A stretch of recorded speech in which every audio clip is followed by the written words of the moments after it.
घर में अगर है वास्तु दोष तो मिलते हैं ऐसे संकेत। वास्तुशास्त्र के अनुसार हर दिशा और हर चीज़ में ऊर्जा होती है। यह सकारात्मक या नकारात्मकता ऊर्जा हो सकती है।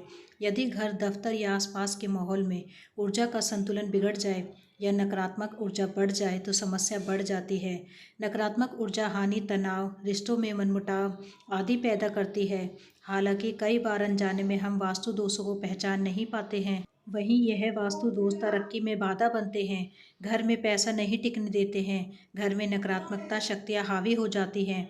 ऐसे में वास्तु दोष के इन संकेतों को पहचानना और उनका तुरंत निवारण करना बहुत ज़रूरी है। यदि घर में वास्तु दोष है तो इसको कुछ घटनाओं से पहचाना जा सकता है। बेहतर होगा कि वास्तु दोष के इन लक्षणों को जल्दी पहचान कर उनका निवारण करने के उपाय कर लेने चाहिए। यदि घर वास्तु दोष के अनुसार ना बना हो या दूषित भूमि, शमशान या कब्रिस्तान की ज़मीन पर बना हो तो ऐसे घर में रहने वाले लोग कभी सुखी नहीं रहते हैं। नकारात्मकता ऊर्जा के कारण ऐसे घर में रहने वाले लोग तरक्की नहीं कर पाते हैं, हमेशा आर्थिक तंगी के शिकार रहते हैं, घर में अशांति रहती है। लिहाजा घर का निर्माण वास्तु के आधारभूत नियमों को ध्यान में रखकर करें। घर खरीदते समय भी इन नियमों का ध्यान रखें।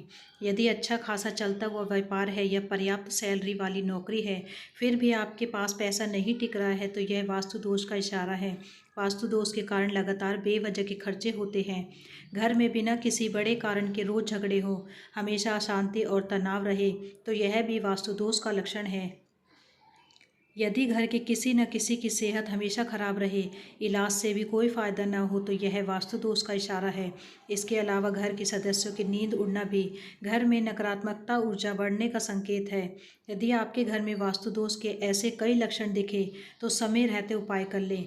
इसके लिए वास्तु शांति का पाठ कराना, चांदी का वास्तु दोष निवारण यंत्र घर के ईशान कोण या भंडार कोण में रख दें। वास्तु दोषों से छुटकारा पाने के लिए कपूर एक महत्वपूर्ण भूमिका अदा करता है, इसलिए घर के हर कोने में कपूर की एक टिकिया रखनी चाहिए।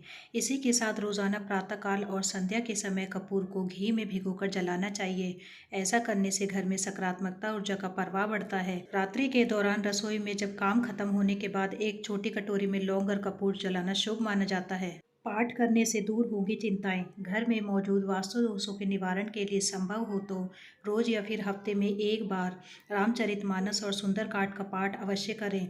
इससे नकारात्मकता ऊर्जा का नाश होता है। स्वास्तिक चिन्ह का प्रयोग। स्वास्तिक का चिन्ह शुभता का प्रतीक है। घर में मुख्य द्वार पर स्वास्तिक लगाने से बुरी शक्तियाँ दूर होती हैं। पौधे दूर करेंगे संकट। घर में पौधे लगाने से घर पवित्र होता है और सकारात्मकता ऊर्जा वातावरण में विस्तारित होती है। किचन में रखी चीज़ें। यदि आपकी रसोई सही दिशा में नहीं बनी है और वह वास्तु दोष का कारण है तो उससे निपटने के लिए किचन स्टैंड की ईशान कोण दिशा में गणेश जी की तस्वीर लगाएं। ऐसा करना बहुत शुभ माना जाता है। अन्य ध्यान रखने योग्य बातें। घर में संध्या के समय पानी के बर्तन के पास एक दीपक जलाएं। घर के सभी दरवाजे अंदर की ओर खुलने चाहिए। दरवाजों का बाहर की ओर खुलना अच्छा नहीं माना जाता। हर वर्ष नवग्रह शांति पाठ करने से दोषों का निवारण होता है। जय माता दी।